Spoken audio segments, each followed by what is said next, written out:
reports been coming out this past week that the Sixers are expected to show interest in Christian Wood. History with him, drafted in 2015 at a UNLV, went undrafted in 2015. He's projected to be like a first round pick. Went undrafted. Sixers picked him up. I think he was second team all G League when he was with the Sixers, Delaware 87ers at the time. Since then, he's kind of bounced around the league a little bit. Latest team being in Dallas. And yeah, reports are that the Sixers are expected to show interest in Christian Wood. I don't really know what that means, but they're expected to show interest in Christian Wood. So I want to ask you guys, how would you guys like that fit with Christian Wood rejoining the 76ers squad that brought him into this league? I mean, he fits. I mean, you have a guy with size and length that can space out and shoot a three. That's what you look for with guys beside Joel. So yeah, he fits the mold. I think it'll come down to how he fits in as far as salary. Yeah, I don't necessarily see him as the plug and play guy in place of Tobias. I don't really feel like he's that guy. I think he's probably more agile, 4/3 guy.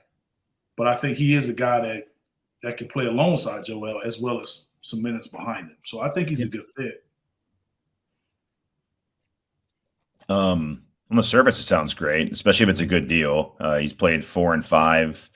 Yeah, his last 3 seasons, he's averaged 18, 9, and 1 block, 38% from 3. Last season, he had 62% true shooting percentage, which is 31st in the NBA, also really good. Missed 8 games in January, and when he came back for the rest of the season, 20 minutes a game from there on out. He was out of the rotation. There was some issues that, just from living in the Dallas area, it was some issues on his minutes. Like, it was some complaints from fans and from his camp, and I guess Jason had his reasons why, and the team had their reasons why, but it was kind of going down that road that he would probably be looking somewhere else. Yeah. For like a little while there. Yeah, just don't know why. Yeah, I mean, defense can be challenging with him sometimes, but he does have Embiid playing behind him if he plays 4, and he can provide some offensive firepower backing up Joel at 5, and with maybe Paul Reed playing him at 4. So if it's a good bargain, I'm in. I'll just keep it simple as far as interest goes. I think if they can get him for a good price, if he signs even like a 1-year prove-it deal to boost his stock for next year, wouldn't be that crazy. He's still young. He's like, what is he, like 26? Yeah, I'm not sure. I think he went to college for like all 4 years. Really? I thought he was still. He was born. He's 27. Yeah. Okay. Still young. Yeah, he's young. That's another report I read on him, was the fact that he's willing to sign a 1-year. Reports are saying that he's willing to sign a 1-year deal as a prove-it deal to get a big contract next year.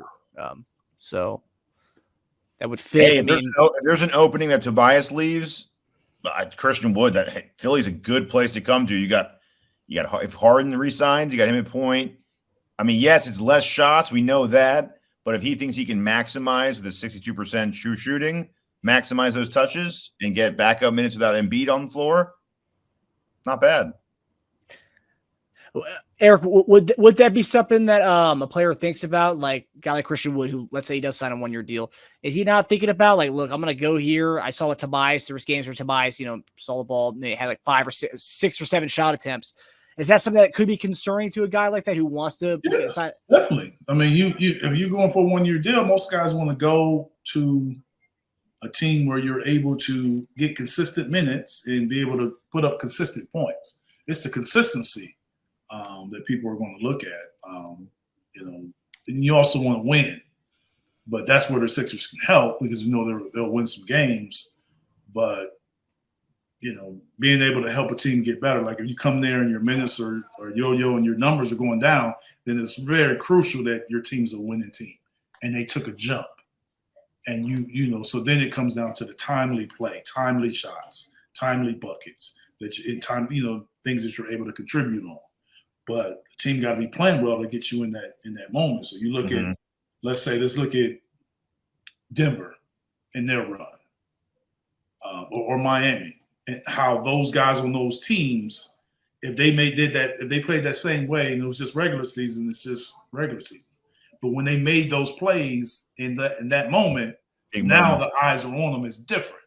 Mm-hmm. So if you're not in that situation and your play is limited, it could be tough. So it's a decision that people have to make. You go over here and try to know in your minutes or shots are going to be limited, or you go play somewhere that's probably a middle of the road team and you're consistent 30 minutes a game. That's to each his own.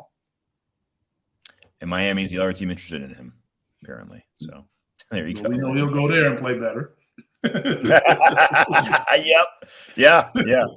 They all do. That's a tough team to be going against in a 1-year contract battle, because he'll go there. He'll probably be like, dude, I've seen what people do in Miami. I'll ball out and I'll make a lot of money next year. Yeah, because he has the superstar Jimmy Butler setting him up, so he'll be all right. Right. That's right. Making him better game by game.